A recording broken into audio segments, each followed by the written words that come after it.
Hey kids, I'm kind of unusual setup today.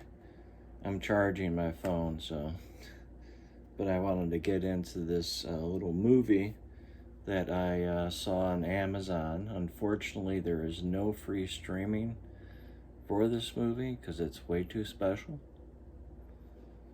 It's the Citizen Kane of schlock movies. Uh, uh, but yeah, I looked it up. No Tubi, nothing like that. It is called Space Probe Taurus, otherwise known as Space Monster. There's actually one space monster, or a monster in space, and one underwater. I'll get to that. Uh, it opens up with a demonstration, I guess, of how dangerous it is to do space exploration.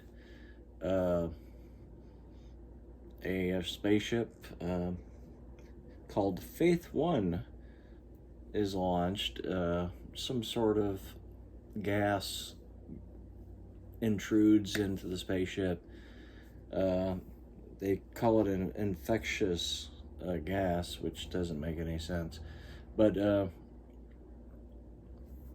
yeah, the last survivor asked, I forgot what they call it, but basically mission control to, you know, blow up their ship.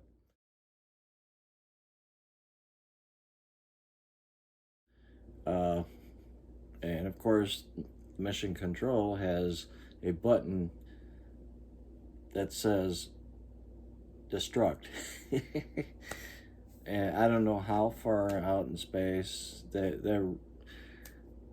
go by millions of miles, not light years in this, and it seems like they could casually go back to Earth at certain points. But that has nothing really to do with that opening. Has nothing to do that much that I can think of with the rest of the movie. Uh, Basically, we have this by the late 20th century. It's pretty commonplace for space travel. Um, by 2000, they have better propulsion technology, and they basically want a deep space mission to look for planets that can colonize. That's the absolute mission. They end up running into an alien vessel of some sort. Uh,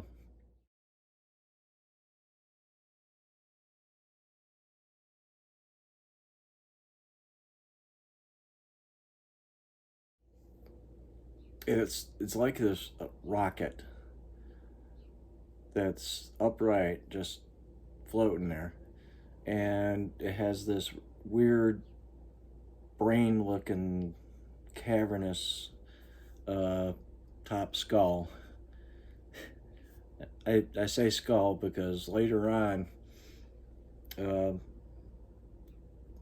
two of the crew, let's introduce him. Colonel Hank Stevens, played by James Brown, not that James Brown, um, and Dr. John Andros, uh, Baines Baron.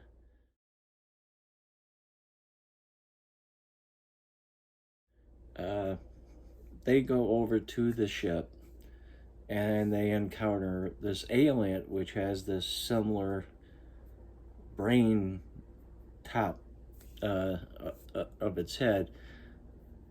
The face of this thing is pretty good. It's kind of ghastly.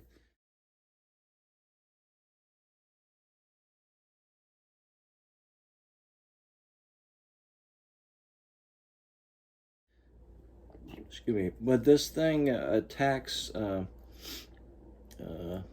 Andros, and the Colonel Hank is forced to kill it, and it for whatever reason the ship is starting to emit high levels of radiation, and they decided to destroy it. And it's like, oh, this is the first alien life we encountered, and we have to kill it. But yeah, they shoot off, and the ship explodes. Eventually, they're sort of dragged off course, and they go into this moon. They call it a moon that has escaped the orbit of whatever planet it's on or around, and they crash land into a large body of water and go down to the bottom.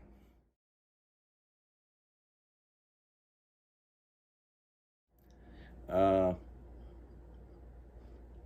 Eventually, one goes out, and it's kind of a you kind of get the notion that, you know, they plan for everything on this space travel. They actually have a wetsuit with you know, oxygen tanks, you know, ready on board just for this for this possibility that they would go or need to be in the water. But there's another creature that is encountered there.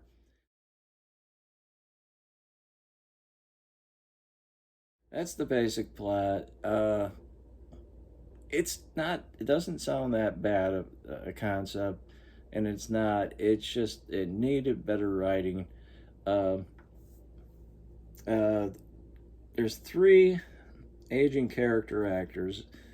James Brown, who plays the Colonel Hank. Uh, Dr. John Andros. That's Baines Barron. And there's another one, Paul Martin, Dr. Paul Martin, played by Russ Bender. Uh, these are, you know, pretty solid character actors, the type of people that go to work to do the work and actually make some, you know, not suck, basically. You know, they're there not to suck, you know. There's another crew member, Dr. Lisa Wayne, Francine York. She's much younger. She's not as good of an actress. Uh,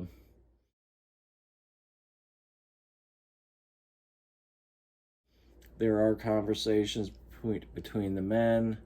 Uh, they're actually pretty good. They're well acted. One of them, one of the conversations is Dr. Andros is a horn dog, and of course that conversation starts because he has this dream. Of course, we have to, you know, we have a lovely young woman here. We have to show some skin, right? So he ends up having a dream. He dozes off, and he has a dream about him making out with her on the beach, and of course she's in a bikini.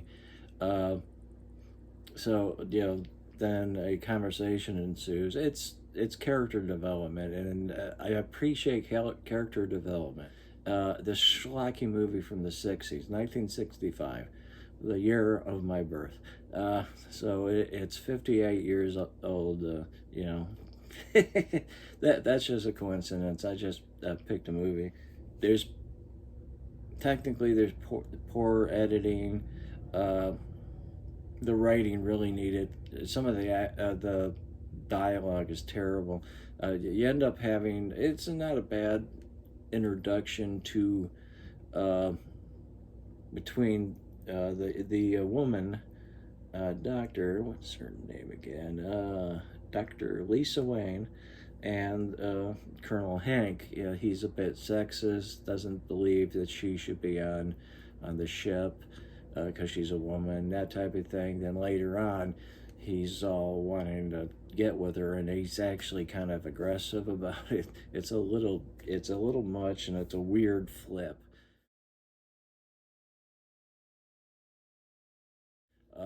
Because he just goes over the top with that. Uh, but yeah, the writing needed. You know, some of this stuff doesn't connect. I mean, that opening, why was that even there? It has nothing really to do with the rest of the story. Uh, they could have written something that made there be a connection and follow suit with, you know, with the rest of the movie. Because what does this have to do with this? They drop stuff, you know, they bring it up, drop it. Uh, yeah. Oh, I have to talk about the special effects. This in 1965, if you have a teenage kid in his basement, give him a 16 millimeter and tell him we want these space shots, spaceships, and planets in the background. This is on the level of a kid in his basement, garage, or whatever, doing the same thing. This is probably the most cheesiest bit of space stuff. I mean, there are times at best that this movie looks like, you know, one of the space episodes in Twilight Zone. Then, you know, bad special effects, often poor lighting, uh, sometimes good lighting. The score, I want to just touch upon that last bit. The score.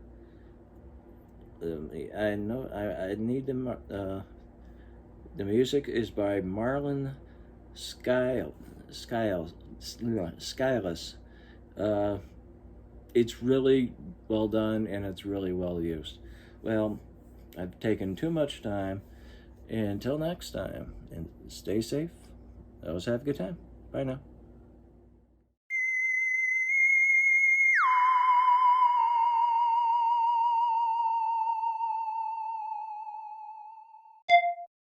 Taurus.